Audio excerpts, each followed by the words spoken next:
പിടിച്ച അനങ്ങും. കണ്ടോ ചിലപ്പോ കണ്ടോ. നമ്മുടെ ഏറ്റവും പ്രധാനപ്പെട്ട റൂമാണ് ഇത് രാജാരവിവർമ്മയുടെ പടം തന്നെ. മാവേലിക്കരയ്ക്ക് അടുത്ത് ഉള്ളൊരു ലേഡിയാണ് മോഡലായിട്ട് നിന്നതെന്ന്. ഇനി അടിപൊളി ഒരു സാധനം കാണിക്കാം. വാ, നമ്മുടെ ഈ സംഭവം എന്തുവാ? ഇത് നമ്മുടെ കുളച്ചൽ യുദ്ധത്തിൽ ഉപയോഗിച്ചിരുന്ന സാധനങ്ങളാണ്. നമസ്കാരം. നമസ്കാരം. നമ്മളിപ്പോ തിരുവനന്തപുരത്താണ് നിൽക്കുന്നത്. തിരുവനന്തപുരത്തെ ഏറ്റവും പ്രധാനപ്പെട്ട ഒരു സംഭവമാണ്, നമ്മുടെ എല്ലാവരുടെ അഭിമാനമായിട്ടൊരു വലിയ സംഭവമുണ്ട്. അത് തന്നെ, ഈ കൊട്ടാരം എന്ന് പറയുന്നത് ഏകദേശം 100-ൽ കൂടുതൽ തന്നെ റൂമുകളുണ്ട്. ഒരുപാട് പ്രത്യേകതകളുണ്ട്. ഉണ്ട്. നമുക്ക് അത് കാണുകയും ചെയ്യാം, തമ്പുരാനെ ഒന്ന് പരിചയപ്പെടാം. നമുക്ക് തമ്പുരാനെ ഒന്ന് കാണാം. നമസ്കാരം. സന്തോഷം. എപ്പോ വന്നതേ ഉള്ളൂ. വലിയ സന്തോഷമുണ്ട്, കാരണം നമ്മുടെ ചാനലിന് വേണ്ടി അദ്ദേഹത്തിന്റെ വിലപ്പെട്ട സമയം നമുക്ക് തന്നതിന്. ശരിക്കും കാഴ്ചക്കാരൊത്തിരി ഇവിടുത്തെ വിശേഷങ്ങൾ കണ്ടിട്ടുണ്ട്, എങ്കിലും ഇനി ഉള്ള വിശേഷങ്ങൾ എന്ന് പറഞ്ഞാൽ വ്യത്യസ്തമായിട്ടുള്ള ഓരോ സാധനം എടുത്താലും ഇവിടുത്തെ ഓരോ മുക്കും മൂലയും ഒത്തിരി കഥകളുള്ളതാണ്. അപ്പോൾ ആ കഥകൾ പ്രേക്ഷകർക്കും അറിയാൻ ഞങ്ങൾക്കും വലിയ താല്പര്യമുണ്ട്. നമ്മളിപ്പോൾ കാണാൻ പോകുന്ന റൂമിന് ഒത്തിരി പ്രത്യേകതകളുണ്ട്. പ്രത്യേകത എന്ന് പറഞ്ഞാൽ വലിയ പ്രത്യേകതകളാണ്. എന്തൊക്കെ പ്രത്യേകതയാണ് ഇവിടെ ഉള്ളത്? ഏറ്റവും വലിയ പ്രത്യേകത നമ്മൾ രണ്ടുപേരും നിൽക്കുന്നു. പിന്നെ ഇത് 1929 പണിഞ്ഞ മുറിയാണ്. അന്ന് ഗാന്ധിജി വന്നപ്പോൾ അദ്ദേഹം ഇവിടെ ഇതാ ഈ കാണുന്ന ഈ മേശ ഇട്ടിട്ടില്ലേ, മേശ അന്ന് മാറ്റിയിട്ട് നിലത്താണ് അന്ന് എല്ലാവരും ഇരുന്നത്. ഈ കാർപ്പറ്റ് ഇവിടെ ഇതേ കാർപ്പറ്റ് തന്നെ ഈ നിലത്ത് തന്നെ ഇരുന്നത്. നിലത്ത് തന്നെ ഗാന്ധിജി, പിന്നെ വല്യമ്മ സേതു പാർവതിബായ്, ചിത്തിരനാൾ. അന്ന് അദ്ദേഹം മഹാരാജാവായിട്ടില്ല, റിജൻസി ആയിരുന്നു. പിന്നെ അമ്മൂമ്മ എല്ലാവരും ഇവിടെ ഇരുന്ന് ഒരുപാട് നേരം സംസാരിച്ചു എന്നാണ് കേട്ടിട്ടുള്ളത്. അപ്പോൾ അന്ന് ഗാന്ധിജി ചോദിച്ചു എന്നാണ് കേട്ടത്, ചിത്തിരനാൾ മഹാരാജാവുമ്പോൾ എന്ത് ചെയ്യും നാട്ടിന് വേണ്ടി, രാജ്യത്തിന് വേണ്ടി. അദ്ദേഹം അന്ന് പറഞ്ഞു എന്നാണ് കേട്ടത്, ക്ഷേത്രങ്ങൾ ഞാൻ എല്ലാവർക്കും തുറന്നു കൊടുക്കുന്നത്. അന്ന് പറഞ്ഞതാ. ഓ ശരി. ശരിക്കും അദ്ദേഹത്തെ കൂടാതെ തന്നെ എത്ര വലിയ പല രാജ്യത്തു നിന്നുള്ള ആൾക്കാർ ഇവിടെ എത്തിയിട്ടുണ്ട്. ജാക്വലിൻ കെന്നഡി മാഡം വന്നിട്ടുണ്ട്, പിന്നെ ഇപ്പോഴത്തെ നമ്മുടെ പ്രധാനമന്ത്രി വന്നിട്ടുണ്ട്. അദ്ദേഹം ഇവിടെ ഈ കസേര, അദ്ദേഹം ഇരുന്ന കസേര അതെ നമ്മുടെ പ്രധാനമന്ത്രി ഇരുന്ന കസേരയാണ്. പിന്നെ ഗാന്ധിജിയുടെ പ്രധാനമന്ത്രി ഇരുന്നയാണ്. പിന്നെ പഴയ ജവഹർലാൽ നെഹ്റു അദ്ദേഹം വന്നിട്ടുണ്ട്, ഇന്ദിരാഗാന്ധി അദ്ദേഹം അവർ വന്നിട്ടുണ്ട്, രാജീവ് ഗാന്ധി, സഞ്ജയ് ഗാന്ധി കുട്ടികളായിട്ട് വന്നിട്ടുണ്ട്. പഴയ ഫോട്ടോ ഒക്കെ ഉണ്ട്. അതിന്റെ എല്ലാ ഫോട്ടോസും അമ്മയും വല്യമ്മയും എല്ലാവരും കൂടെ ഒരു ഫാമിലി ഫോട്ടോ പോലെ എല്ലാം എടുത്ത് കുട്ടി എല്ലാവരും അന്ന് നിക്കറും ഇവരൊക്കെ വെച്ച് പാവാടയൊക്കെ കൊടുത്ത് അങ്ങനെ വന്നിട്ടുണ്ട്. പിന്നെ നമ്മുടെ അബ്ദുൽ കലാം അദ്ദേഹം വന്നിട്ടുണ്ട്, കേരള നാരായണ സാർ വന്നിട്ടുണ്ട്. നമ്മളിപ്പം ആ ഫോട്ടോ കണ്ടില്ലേ, ഈ ഫോട്ടോ നോക്കൂ. 1956 മറ്റേ അടുത്താണ്. എനിക്ക് ചിത്രനാൾ അന്ന് രാജ് പ്രമുഖായിരുന്നു. കോട്ടയം ഇതാണ് ചിത്രനാളാണ്. ഈ കാണുന്ന ഫോട്ടോ എന്ന് പറഞ്ഞാൽ സെയിം അതേപോലുള്ള സ്ഥലം തന്നെയാണ് ഈ കാണുന്നത്. 56 ആ ഫ്ലവർ ഹൗസ് കണ്ടില്ലേ, ഇപ്പോഴും അത് അവിടെ തന്നെ ഇരിക്കുക. അത് തന്നെ. അതുപോലെ തന്നെ പ്രതിനെ മേപ്പോട്ട് നോക്കിയേ, ഈ കറങ്ങുന്ന ഫാൻ എന്ന് പറയുന്നത് 60-70 വർഷമായി കാണും. ആ ഫാൻ തന്നെ ശരി. നോക്കി അതിന്റെ ലീഫൊക്കെ നോക്ക്, ഒരു കുഴപ്പമില്ല. അതിന്റെ കറങ്ങാത്തത് അപ്പുറത്തുണ്ട്, അത് കാണാൻ മനസ്സിലാവും. അതും കറങ്ങുന്നതാ. ശരിക്കും കാറ്റിനൊരു പ്രത്യേകതയുണ്ട്, കാരണം ഈ ഇതിന്റെ ലീഫെല്ലാം ഇങ്ങനെ ചരിഞ്ഞ് നിൽപ്പുണ്ട്. അതിന്റെ ഒരു പ്രത്യേകത ഈ പണ്ടത്തെ ഒരു പ്രത്യേക ഷേപ്പുള്ളതുകൊണ്ട് ശബ്ദം കുറവാ. ഇപ്പോഴത്തെ ഫാന് ശബ്ദം കൂടുതലും കാറ്റ് കുറവും. പഴയ ആൾക്കാര് ഇത് കറണ്ട് കൂടുതൽ എടുക്കും. ബ്രിട്ടീഷുകാരുടെ കാലത്തുള്ളതല്ലേ. ഇതിൽ ഈ പിക്ചർ ഇത് രാജാരവിവർമ്മയുടെ പടം തന്നെ. ഞാൻ കേട്ടിരിക്കുന്നത് മാവേലിക്കരയ്ക്ക് അടുത്ത് ഉള്ളൊരു ലേഡിയാണ് മോഡലായിട്ട് നിന്നത്.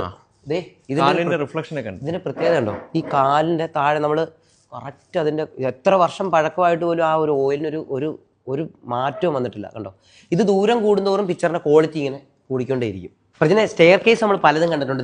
ഈ സ്റ്റെയർ കേസിന്റെ പ്രത്യേകത ഉണ്ടോ, ഇതിനകത്തൊരു ചെറിയ എന്ന് പറഞ്ഞാൽ മുട്ടുസൂചി കുത്താൻ പോലും ഇല്ലാത്ത രീതിയിൽ തന്നെയാണ് ഇവിടെ വർക്ക് ചെയ്തേക്കുന്നത്. അത്ര സ്ഥലം കുറച്ചിട്ടില്ല. അതായത് കണ്ടോ, ഇവിടെ അങ്ങോട്ട് ചെയ്തിട്ടുണ്ട്.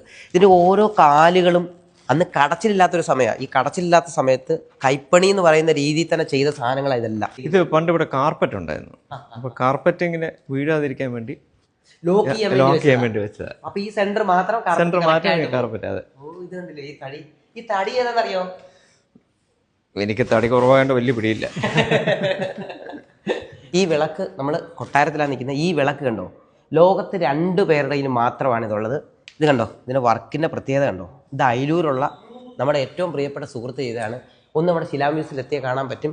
ഒന്ന് ഇവിടെ വന്നാൽ കാണാൻ പറ്റും. കാരണം അതിന്റെ വർക്കെല്ലാം കണ്ടോ പഴയ രീതിയിൽ തന്നെയാണ് ഈ വർക്ക് കൃത്യമായിട്ട് ചെയ്തിരിക്കുന്നത്. ഇവിടെയും 1-2 ഓയിൽ പെയിന്റുകളുണ്ട്. ഇത് വെളിയിൽ നിന്ന് കൊണ്ടുവന്നതാണോ അതോ കൊണ്ടുവന്ന വെളിയിൽ നിന്ന് തന്നെ കൊണ്ടുവന്നത്? കാരണം ആ ഒരു ഇംഗ്ലീഷ് ടച്ച് ആയിട്ടുള്ള പിക്ചറാ. രണ്ടുപേരുള്ളൂ. ഇങ്ങോട്ട് കയറിയാൽ ഇനി അടിപൊളി ഒരു സാധനം കാണിക്കാം. വാ,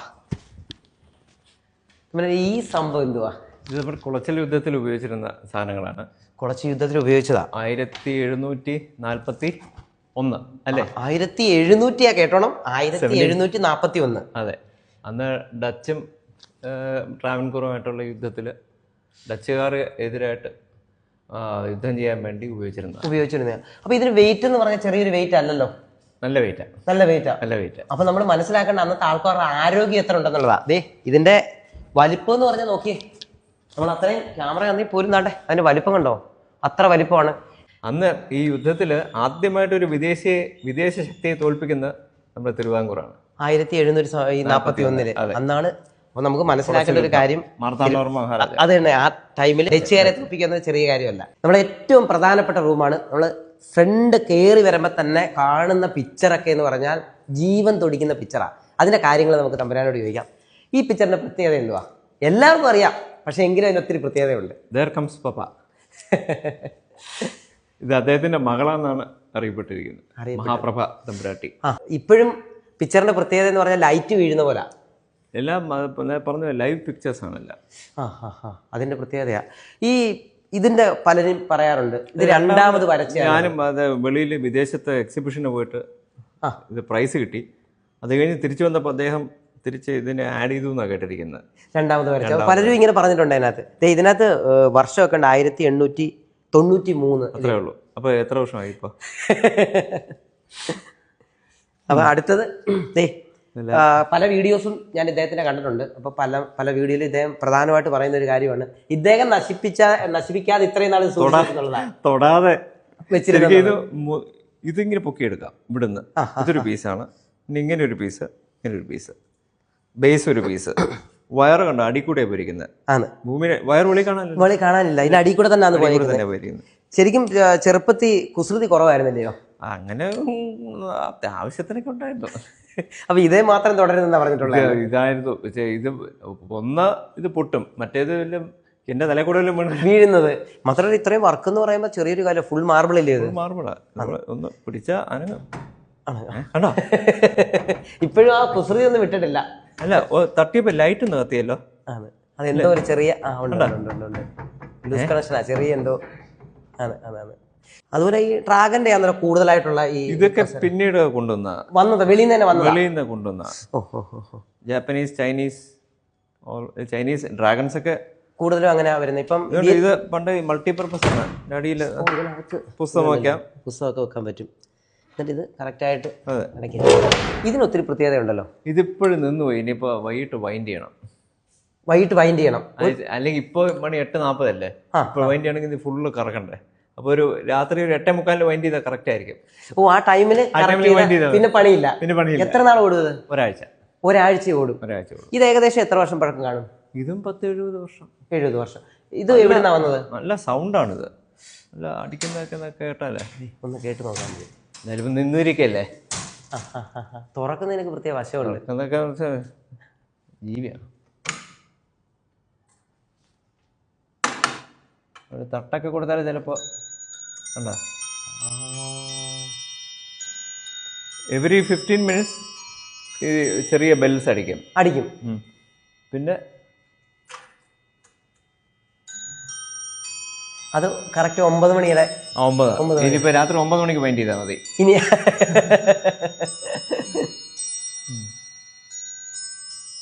ഇത്ര വർഷമായിട്ട് അതിന്റെ ഒരു കളറോ ഒന്നും പോയിട്ടില്ല. വളരെ ഇതായിട്ട്. റോമൻ ആണോ ഗ്രീക്ക് ആണോ അറിയത്തില്ല. ഗ്രീക്കിന്റെ ഒക്കെ ഒരു ഇതുണ്ട്, ആ ഒരു പിച്ച് അതിനകത്തുള്ള ഇങ്ങനെ അല്ല അടിക്കുന്നത്. നമ്മളിപ്പോ ഒരു പടം കാണാൻ പോവാ. ഈ പടത്തിന് ഒത്തിരി പ്രത്യേകതയുണ്ട്. പ്രത്യേകത എന്ന് പറഞ്ഞാൽ ഇതിന്റെ ഡ്രസ്സിന്റെ ആ ഒരു വർക്ക് എന്ന് പറഞ്ഞാൽ ഒരു രക്ഷയില്ല. ചെറിയൊരു ലോക്കറ്റിൽ കൃത്യമായിട്ടെല്ലാം എഴുതിയിട്ടുണ്ട്. അതുപോലെ തന്നെ ഫുള്ള് എടുത്തു വെച്ചേക്കുന്ന പോലെ തന്നെ തോന്നുകയും ചെയ്യും. ആ ഒരു കാലഘട്ടത്തിൽ ഓയിൽ എടുത്ത് വെച്ചേക്കുന്ന ഓരോ ചിഹ്നങ്ങളായാലും അതേപോലെ ചെയ്തേക്കുന്നത്. എത്ര പടം ഇവിടെ തന്നെ ഇങ്ങനെയുള്ള ജീവൻ തുടിക്കുന്ന പിക്ചറുകളുണ്ട്. ഇത് ഏകദേശം സമ്മാനിച്ചതാണോ അതോ സമ്മാനിച്ചത് 1938 1938 സമ്മാനിച്ചത് ഇവിടെ. അദ്ദേഹം രാജാവായിട്ട് എനിക്കൊന്ന് ഒരു 6-7 വർഷമായപ്പോൾ 31 രാജ്യഭാരം എടുക്കുന്നത്. അപ്പോൾ 38 എന്ന് പറയുമ്പോൾ ഒരു 7 വർഷം 7 വർഷം കഴിഞ്ഞപ്പോഴാണ് ഇത് കൊടുത്തത് പിക്ചർ. ആ പിക്ചറോ അത് മഹാരാജാവിൻ്റെ അമ്മ സേതു പാർവതിബായി. അതും 1986 വരച്ചതാ അല്ലയോ? 1986. ഇത് അദ്ദേഹത്തിന്റെ അച്ഛൻ കിളിമാനൂർ കൊച്ചുണ്ട്. അതും 1986 തന്നെ വരച്ച ഓയിൽ പെയിന്റാ. ഇവിടെ ഒരു പ്രധാന സംഭവം ഇരിപ്പുണ്ട്. ശരിക്കും ഇത് ആര് കൊണ്ട് കൊടുത്തത്, എവിടെ നിന്ന് കിട്ടിയതാ? ഇത് അമ്മയ്ക്ക് കൊടുത്തതാണ്. ശബരിമല കൊടിമരത്തിന്റെ പ്രതി എനിക്ക് അവിടെ ചെയ്ത ശില്പിയെ മറ്റാന്ന് തോന്നുന്നു. ഓ, ആ അളവിൽ തന്നെ അതിന്റെ ചെറുപ്പമായിട്ടുള്ള അതേ അളവിൽ തന്നെ ചെയ്തതാ. ഒന്ന് എടുത്ത് നോക്കുന്നോ? വെയിറ്റ് ആയിരിക്കും. ഇത് യഥാർത്ഥ പാറ തന്നെ കേട്ടോ. ഇവിടെ യഥാർത്ഥ പാറ അതേപോലെ തന്നെ അത് പാറ തന്നെ. ഒരു 10-15 കിലോ വരും വെയിറ്റ് ഉണ്ട്. 12 കിലോ എങ്കിലും വരും. ഇതിന്റെ വർക്കൊക്കെ അതേപോലെ തന്നെ ചെയ്തേക്കുന്നത്. ഭംഗിയായിട്ട് നല്ല വൃത്തിയാ. അതുപോലെ ഇതും മാർബിൾ ആണ്. ഇത് ഇവിടെ ഒരു മാർബിളിന്റെ സാധനമുണ്ട്. ഇത് നല്ല വെയിറ്റാ. അതുപോലെ തന്നെ പട്ടിയും ഇപ്പുറത്ത് പൂച്ച. ആ സൈഡ് പൂച്ച, ഈ സൈഡ് പട്ടി.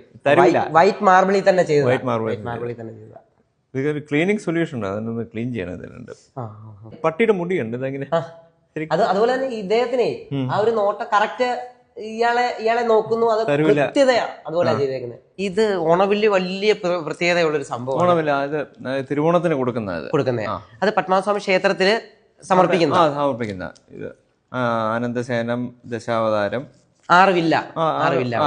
അതെ, ഇത് നമ്മുടെ ഒരു കുടുംബക്കാരല്ലേ ചെയ്യുന്നത്?